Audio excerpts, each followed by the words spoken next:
Gobble gobble, it's Turkey Day on Real Wine. What do you pair with all of those yummy goodies on Thanksgiving, and how do you keep the calories down? We're gonna be talking about that and a lot more on today's episode. So what do you do when it comes to choosing wine on Thanksgiving? Do you try to pick one wine that goes with every course that you're gonna serve, or do you pick a different wine per course? Personally, I like the easy way.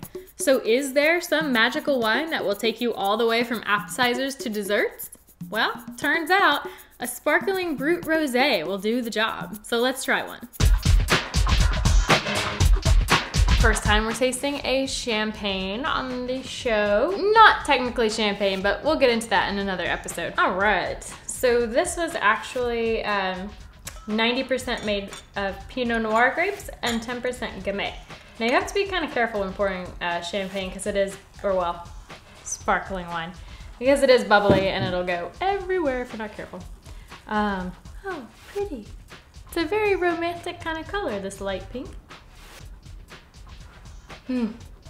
I always find it funny smelling champagnes because they're bubbly, so you get the effervescence in your nose if you're not careful. Oh, it's really sweet and tart. Smells like sweet tarts, the candy. It does, a little bit. So right when you first take it into your mouth, it's really effervescent and the bubbles hit you right away to sort of to the detriment of flavor for like in the first taste. But then as soon as it settles down, you get a really nice, smooth, like mild strawberry kind of a flavor. One of the reasons why this is gonna be so good throughout all of Thanksgiving dinner is you can drink it before you're eating anything, and it's a crisp, light, fresh flavor that's gonna kind of prime your palate for food. And while you're eating that heavy Thanksgiving meal, this is still gonna be light and fruity, but it's not gonna clash with any flavor really.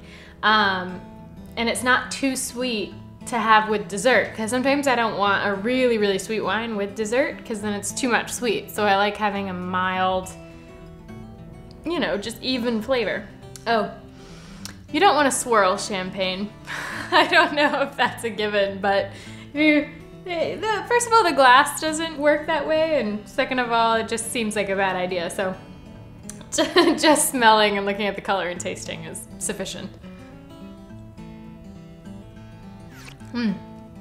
I think that the key idea, that the right thing to do with pairing a sparkling wine for Thanksgiving is to choose one that's made with Pinot Noir grapes, because you do get that red Pinot Noir grape, but just in a sparkly, lighter texture and flavor. You know, I think that it works nicely with all the foods. So yay, now you know. You can have one wine to last all day, but if you're gonna do that, I recommend buying several bottles. If you're anything like me and my family, lots of bottles of the sparkling wine.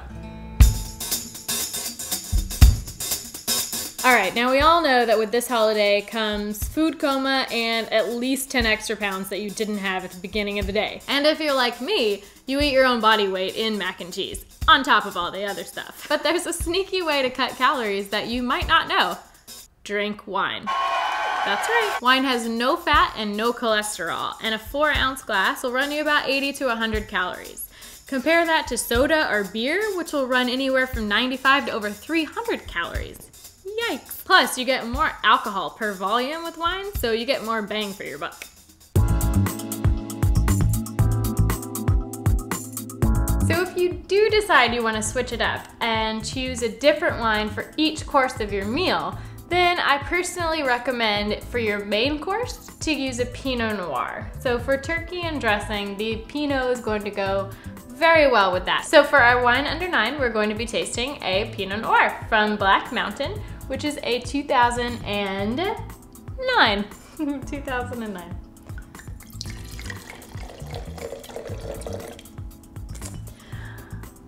Okay.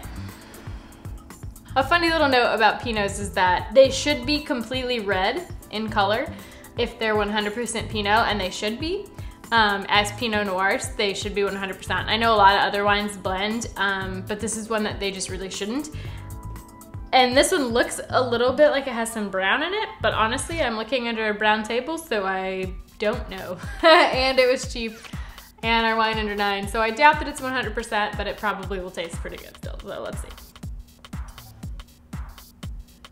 Yeah, it has a lot of smell for a less expensive wine. That's interesting.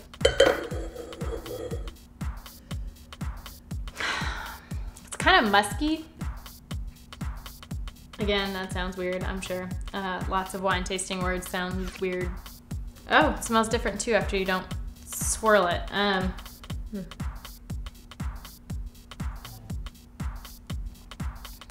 Okay, it's jammy. Like sort of in the back of your mouth. It gets a little like jam. That description sort of has to do with taste and sort of has to do with the way it feels. It feels a little thick in the back of your throat.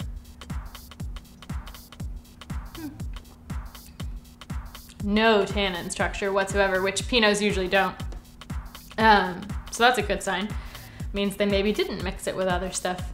It's very, very, very smooth. So a light, smooth Pinot is gonna go great with that turkey and dressing because those are really flavorful things anyway, and you don't wanna have a wine that's gonna outshine, you know, the meal that you're eating anyway. And my advice, if you are gonna go ahead and switch up wines for each course, is to get a cheaper wine or a less expensive wine in each category so that you're not spending too much, but you're still getting to taste a different wine with each course, you know, of your meal. I say just drink up and have a fun time on Thanksgiving. Eat lots of food and lots of mac and cheese. All right, that does it for our Thanksgiving episode of Real Wine. Hope you enjoyed it. And as always, leave me a comment. Let me know what you thought. Subscribe to our channel. And if you make a wine that you'd like us to feature, send me a message. Until next time, ci vediamo un'altra volta. Drink up.